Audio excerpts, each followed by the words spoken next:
So be it, Jedi. What's going on, guys? Back in another video.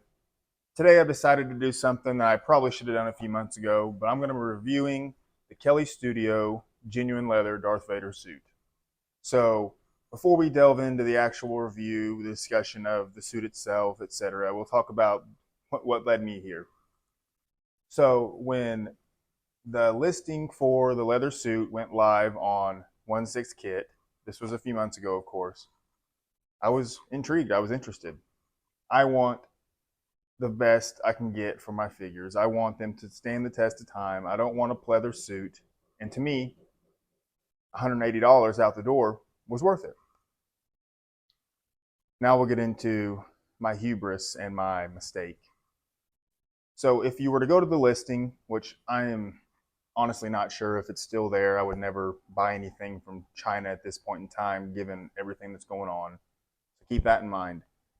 But up until now, as of the last time I looked, you can go on 1/6 Kit's site and there is a suit available for every 1/6 Darth Vader the Hot Toys has made that has been released.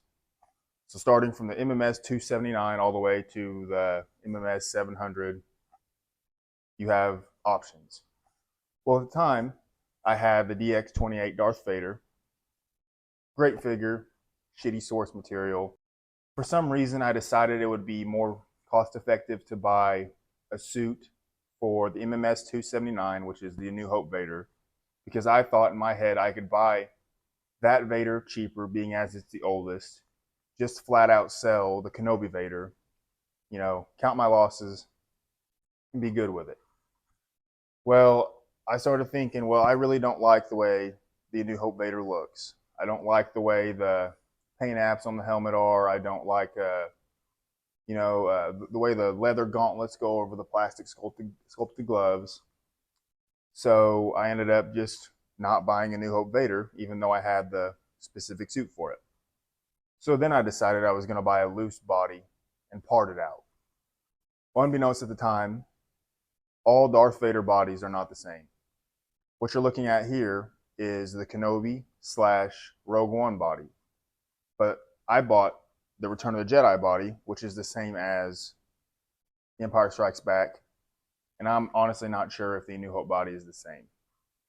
Anyway, long story short, the body was way too big and muscular for the suit. So I'm out $40 on that. Then I decided I'm just going to try this on my Kenobi Vader. Took the suit off, put the leather suit on. It looks pretty good. As you can see here, this is the exact same body. This is the Rogue One Vader. It looks pretty good, but it lacked the leather straps that go around the torso and around the neck to hold the chest box on, because the Kenobi Vader, that's integrated in the suit. So after deciding I was unhappy with it and I was just going to be done with it, I sold the Kenobi Vader and bought this, the Rogue One Vader. Essentially, it's the exact same thing, except the buckle on the belt is honestly inaccurate. There shouldn't be a black center spot. And doesn't have a light up belt, doesn't have a light up chest box, but the gloves are the same, the helmet sculpt's the same, the chest armor's the same. But for all intents and purposes, it's the closest to the Kenobi Vader. So I said, screw it, sold the DX28, bought this. I didn't pay too much for this. It was like $230, $240. But you got to think, I'm out $40 on the Return of the Jedi body that I could just sell. But it's there. I'm out the loss I took on the Kenobi Vader because, it was like $360, $370 retail from Sideshow. I didn't sell it for that much. Even if I did, I'd lose money, on eBay. So you take the $180, add it to what I paid for this. I'm in the hole quite a bit. But is the Kelly Studio leather Darth Vader suit the move? Is it what you should do to get the best out of your Darth Vader? And I think so. For me personally, I've purchased leather tabards. I've purchased sculpted boots for, Anakin. I'm not above and beyond purchasing things to make my figures last longer or make them better. So for $180, that's the price of a cheap mass-produced Hot Toys figure. It's worth it. Now, the only complaint I have is the fact that the boots sit very loose around the lower leg. These are genuine leather as well. But because of that, the legs, or the boots rather, swivel pretty freely. So as you can see, he's on a base. I actually just unboxed this and put the figure on it 15 minutes ago. This is a Display Heroes base from Etsy. I know a lot of people use them. He's on a base because he really can't stand on his own.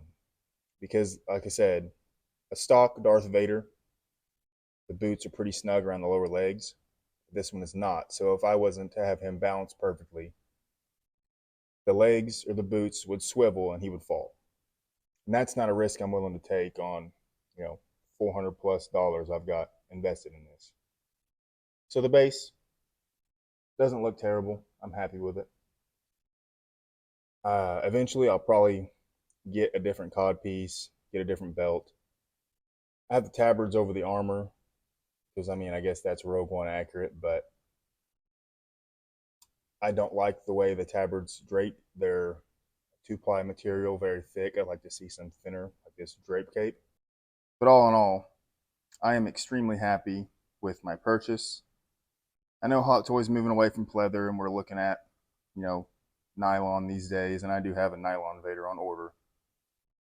But this is the Vader to have, in my opinion. This is my definitive Vader. The gauntlets can be changed. The cod piece can be changed. I know it's a big old diaper. But, you can't get really much better than this in terms of longevity, in terms of a Vader that kind of covers all bases. I know the Revenge of the Sith Vader was just announced, but I'm happy with this. Like I said, the money I've got invested into it, there's no way I would be able to sell it and break even. So, as you can see here, the grain on the leather looks really great. The stitching is great. I have no complaints on the suit itself, just the boots. And I've actually stuffed some cardboard in the back to help them fit a little better. You could probably spend a lot more time filling them out, making them a little tighter on the legs, but as it is, it looks really good, and I'm pretty happy with it. So, as I said, all of this occurred prior to any of the tariffs, anything going on in China. So, I would wait that out if you were interested in buying this suit. I'm not sure, to be honest, if it's still available, but consider this just my thoughts. Anyway, guys, let me know what you think down in the comments below. Did you pick up on these suits? Did you make a stupid mistake like me and buy the wrong one? Let me know what you think down in the comments below. As always, thanks for watching. Hope you enjoyed the video. If you did, see you in the next one. I'm sorry, sir. It's time for you to leave.